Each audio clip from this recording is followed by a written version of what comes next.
Okay, good morning all of you. Today I am going to teach you all about narration from interrogative sentence, and we will learn from direct to indirect speech.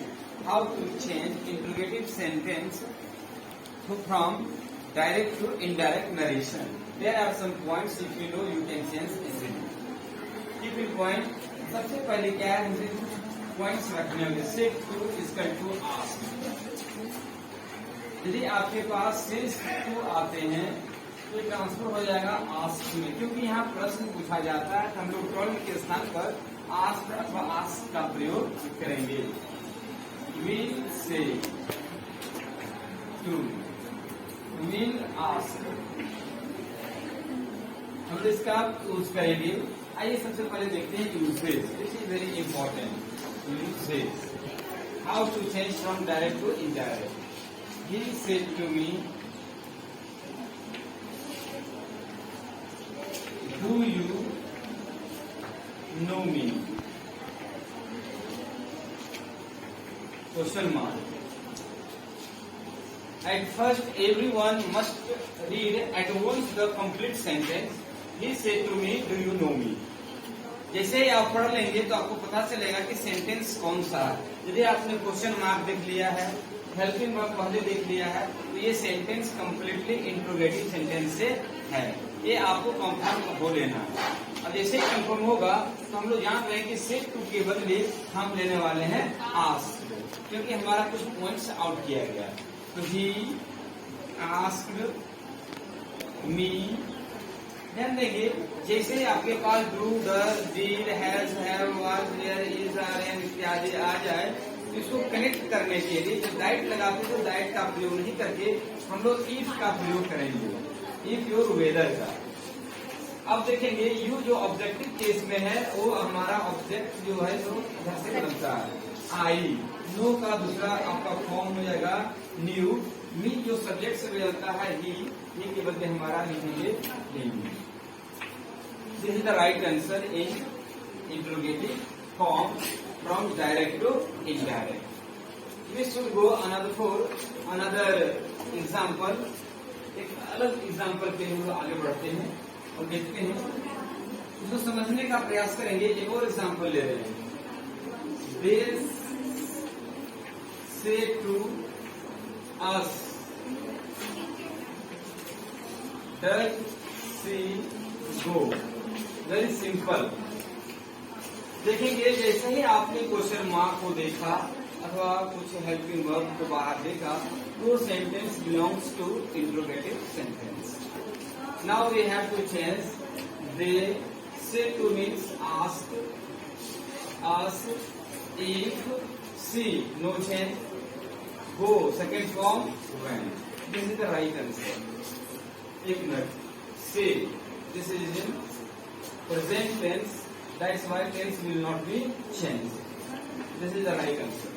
क्योंकि ध्यान देंगे यह जो है so simple present tense में है, इसलिए हमारा रिपोर्टेड स्पीच का टेंस में कोई बदलाव नहीं होता है. आपको बताया थे स्पेशल रूल में. एक और एग्जांपल लेना चाहेंगे जो आपको परेशानी में डाल सकता है. कुसुम said to us, did he follow him? Did he follow her? The sentence completely belongs to interrogative sentence. यह जो वाइट है देखने से पता चला कि इंट्रोगेटिव सेंटेंस में है. और एक कौन सा टेंस है? This is in past tense, simple past tense. इसको चेंज कर देते हैं. तो कुसुम से टू के बदले आस्क, आस्क. रीड है हेल्पिंग वर्ब तो हम लोग इफ लगाएंगे. ही, नो चेंज तो ही हुआ. फॉलो का सेकेंड, सॉरी ध्यान देंगे यहाँ पे कि रीड है यानी सिंपल पास्ट टेंस है यानी V2. V2 change into had plus V3, इसलिए had followed her, no change because this is in third person singular number. This is the way how to change from direct to indirect narration. once more we should go for 9 interrogative words. 10 sentence including 9 interrogative word, WH word. इसको भी हम लोग देखने का प्रयास करें बहुत ही अच्छी तरीके से, सरल माध्यम से हम लोग सीख जाएंगे how to change. This example अगला. He said to me, which is very important, what's your name? What means what is your name? देखेंगे. He said to me,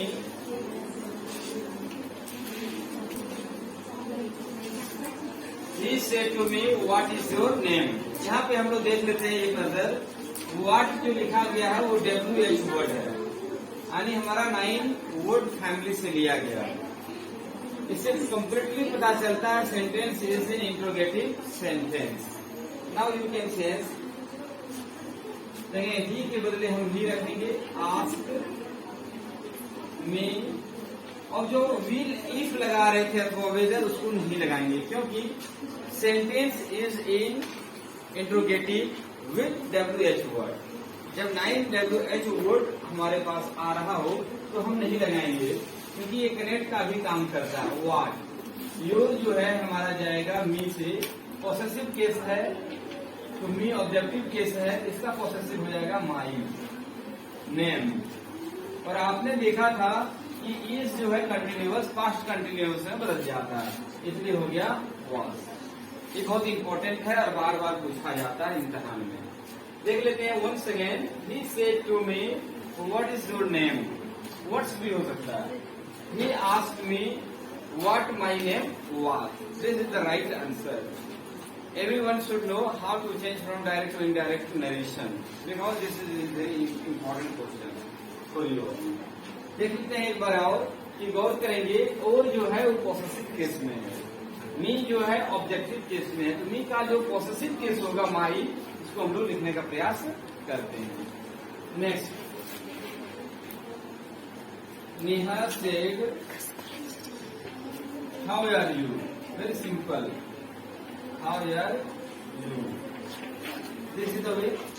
देखिए इसमें से पता चल गया है this is an interrogative sentence. Now we have to change. How देखने से पता चल गया इंट्रोगेटिव में है. तो आइए नेहा सेड के बदले हम लोग आंसर ले लेंगे. हाउ को हाउ लेना है. यू जो है हमेशा ऑब्जेक्ट से बदलता है, तो यहाँ साइलेंट है आई के लिए, यानी मी यहाँ छिपा हुआ है. तो हाउ आई और वाज.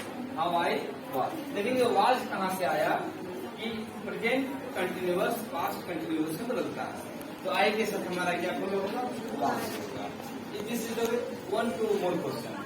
एक और एग्जाम्पल लेते हैं ताकि आपको फ्लेक्सिबल वे में बहुत अच्छे तरीके से तो समझ पाएंगे. एक और एग्जाम्पल लेते हैं. They say to us where will you go today. देखेंगे. He said to us where will you go today. They said to के बदले हो गया आस्क. आस्क हमको नहीं लगाएंगे तो where you change from us, that is we. We के लिए होगा वी और इसके साथ शुरू हो गया. गो बताएंगे आप लोग. टुडे को किस में बदला जाता है, दैट डे. टुडे हमारा बदल गया दैट डे में. इस प्रकार से एक बार इसको एनालिसिस कर लेते हैं पूरा. The sentence is in interrogative sentence including WH words. That's why they asked us where, क्योंकि कनेक्ट करता है इसलिए हम लोग इफ और वेदर का प्रयोग नहीं करेंगे. यू हमारा चेंज होता अस से. ऑब्जेक्टिव जो होता है यू जो है second person change from the object of the reporting verb, इसलिए हमको वी मिला. यू के साथ हमारे वी के साथ हमारे शुड हो गया. हमेशा V1 का प्रयोग किया जाता है मॉडल्स के बाद. और टुडे हमारा चेंज हो गया दैट डे में. इस प्रकार से हम लोग कई प्रकार के जो डायरेक्ट नरेशन आएंगे, डायरेक्ट स्पीच, उसको हम लोग इनडायरेक्ट स्पीच में बदल सकते हैं. और आप कुछ पॉइंट्स को ध्यान रखेंगे, today that day, tomorrow the next day, yesterday the previous day. Okay, thank you. Stay and wait and watch for long. Now I am going to give solutions for these 4 questions. We have task from direct to indirect. आइए देखते हैं कि direct से indirect कैसे transform करते हैं. Based on all are based on interrogative sentence. The last one is said, Sudha said to me, did she help me? आइए देखते हैं. did जैसे ही हमने देखा समझ में आ गया कि this is in past indefinite tense. तो सुधा के बदले हम सुधा लिख लेते हैं. सेड टू के बदले आस्क्ड होगा, मी होगा, और डीड है तो इफ से कनेक्ट करेंगे. सी नो चेंज तो सी रखेंगे. और यहाँ पे समझना है कि डीड है तो V2 है, यानी पास्ट इंडेफिनिट टेंस है. Past never changes into past perfect. इसलिए सी के बाद हमारा हेड लगेगा. हेल्प का थर्ड फॉर्म हेल्प होगा. और already you know first person changes from this subject. Sudha, Sudha means she means her. This is the right answer. Now this is the correct. आप अपना मिलान कर लेंगे. Next, Neha says to him where are you going. ये sentence control है. इसमें क्या है? सिंपल प्रेजेंट टेंस है. रिपोर्टिंग वर्ब प्रेजेंट टेंस है.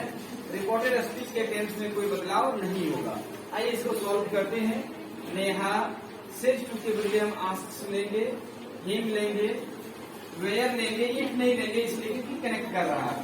You changes from the object that is he, और यहाँ इज रहेगा. He is going. This is the right answer in indirect speech. Next one we have Kalpana said, Kalpana asked. What को रहने देंगे, connect कर रहा है. योर मीन्स यहाँ एयर आई मी.